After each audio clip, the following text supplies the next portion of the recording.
नीला आसमान अचानक ही शाह हो चला था। बारिश की छोटी छोटी बूंदें अंबर से टपकने लगी थी। तूफान जोरों पर था। दरवाजों के टकराने की आवाज़ सुनकर जूही बाहर आई। अंधेरा देखकर अतीत की स्मृतियां ताज़ा हो गई। कुछ ऐसा ही तूफानी मंजर था, आज से 1 साल पहले का। उस दिन उसने जींस पर टॉप पहना था, अपने रेशमी केसों की पोनीटेल बनाई थी। वह बहुत खूबसूरत लग रही थी। उसने आंखों पर सन ग्लासेस चढ़ाए और ड्राइविंग सीट पर बैठ गई। कुछ ही देर में वह बैंक में थी। मैनेजर के कमरे की तरफ बढ़ते हुए उसे कुछ संशय सा था कि उसका लोन स्वीकृत होगा भी या नहीं, पर मैनेजर की मधुर मुस्कान ने उसके संदेह को विराम दे दिया। उसका लोन स्वीकृत हो गया था और अब वह अपना बुटीक खोल सकती थी। आनन फानन उसने मिठाई मंगवाकर बैंक स्टाफ को खिलाई और प्रसन्नतापूर्वक घर लौट आई। शुरू से ही वह काफ़ी महत्वाकांक्षी रही थी। फैशन डिज़ाइनिंग का कोर्स करते ही उसने लोन के लिए आवेदन कर दिया था। पड़ोस के कस्बे में रहने वाली जूही इस शहर में किराए पर अकेली रहती थी और अपना कैरियर गारमेंट्स के व्यापार से शुरू करना चाहती थी। अगले दिन उसने सोचा कि मैनेजर को धन्यवाद दे आए। आखिर उसी की सक्रियता से लोन इतनी जल्दी मिलना संभव हुआ था। मैनेजर बेहद स्मार्ट, हंसमुख और प्रतिभावान था।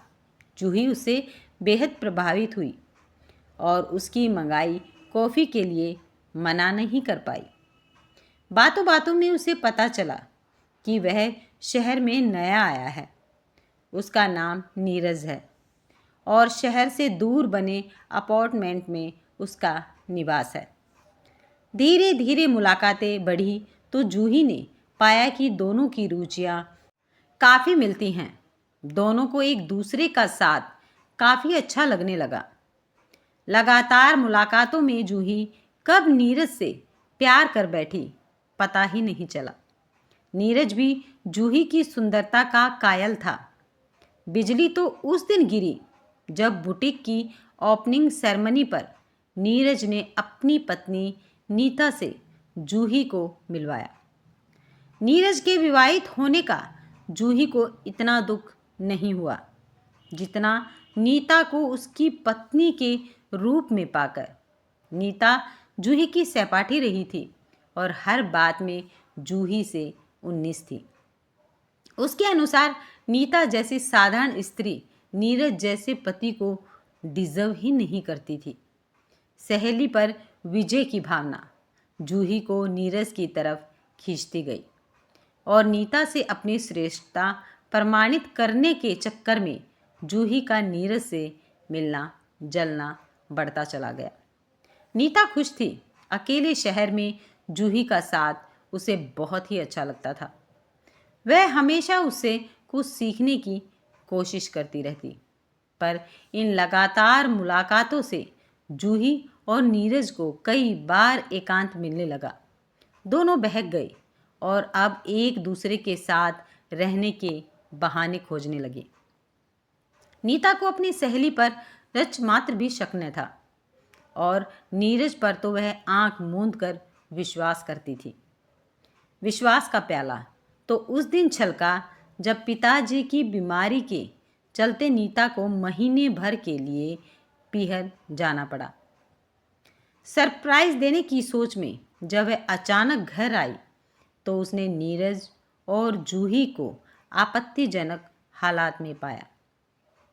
इस सदमे से आहत नीता बिना कुछ बोले नीरज को छोड़कर चली गई। जूही अब नीरज के साथ आकर रहने लगी।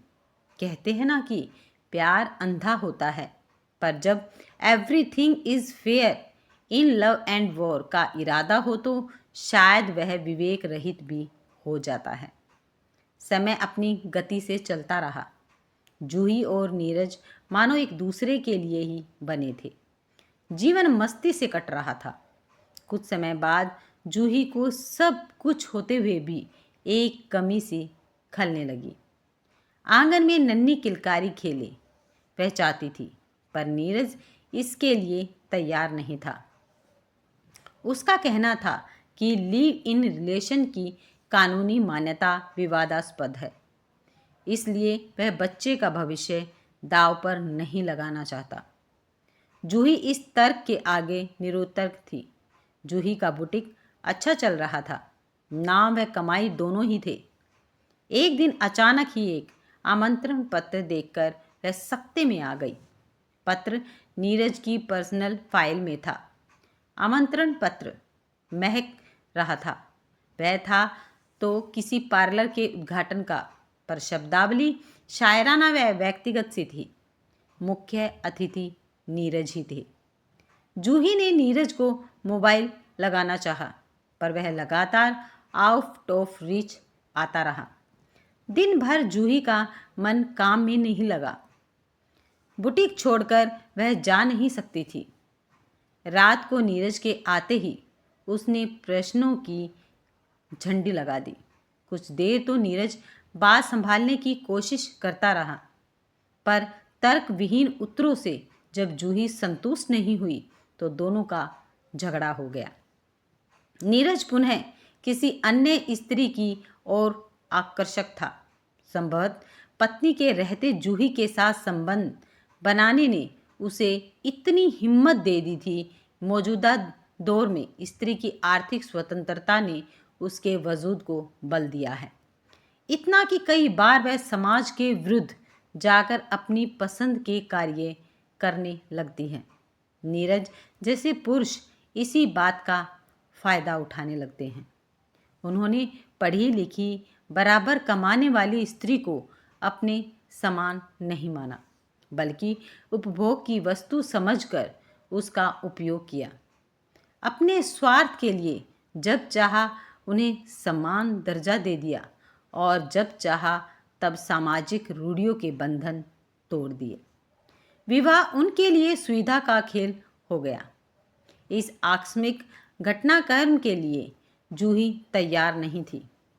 उसने तो नीरज को संपूर्ण रूप से चाहा व अपनाया था। नीरज को अपनी नई महिला मित्र ताज़ा हवा के झोंके जैसी दिख रही थी। उसके तन व मन दोनों ही बदलाव के आतुर हो चुके थे। जूही को अपनी भलाई व स्वाभिमान नीरज का घर छोड़ने में ही लगे थे।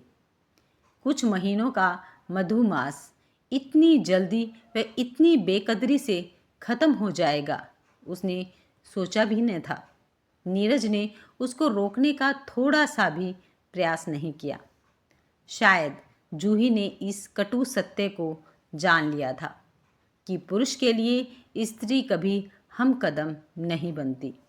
वह या तो उसे देवी बनाकर उसे नैसर्गिक अधिकारों से दूर कर देता है, या दासी बनाकर उसके अधिकारों को छीन लेता है। उसे पुरुषों से चिढ़ सी हो गई थी। नीरज के बारे में फिर कभी जानने की उसने कोशिश नहीं की, न ही नीरज ने उससे संपर्क साधा था। आज बादलों के इस जुर्मुट में पिछली यादों के जख्मों को सहलाते हुए वह यही सोच रही थी कि विश्वासघात किसने किसके साथ किया था। आज जब बाहर तूफान अपने पूरे शबाब पर था, जूही के भीतर भी एक तूफान उठ रहा था, पर अब वह पहले जैसी कमज़ोर नहीं थी। उसने आईने में खुद को देखा, वही जूही जिसने गिरकर फिर उठना सीखा था। उसे एहसास हुआ कि विश्वासघात नीरज ने किया था, पर सबसे बड़ा विश्वासघात उसने स्वयं अपने आत्मसम्मान से किया था। वह मुस्कुराई, हल्की मगर दृढ़ मुस्कान। अब उसे किसी की स्वीकृति की ज़रूरत नहीं थी।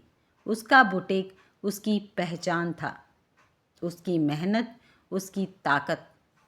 उसने तय कर लिया था कि अब उसका जीवन किसी और के इर्द गिर्द नहीं, बल्कि उसके अपने सपनों के चारों ओर घूमेगा। बाहर का तूफान धीरे धीरे थमने लगा। शायद प्रकृति भी उसे यही संदेश दे रही थी। हर अंधेरी रात के बाद सुबह होती है। जूही ने खिड़की बंद कर ली, मन के दरवाजे खोले और एक नई शुरुआत की और कदम बढ़ा दिए।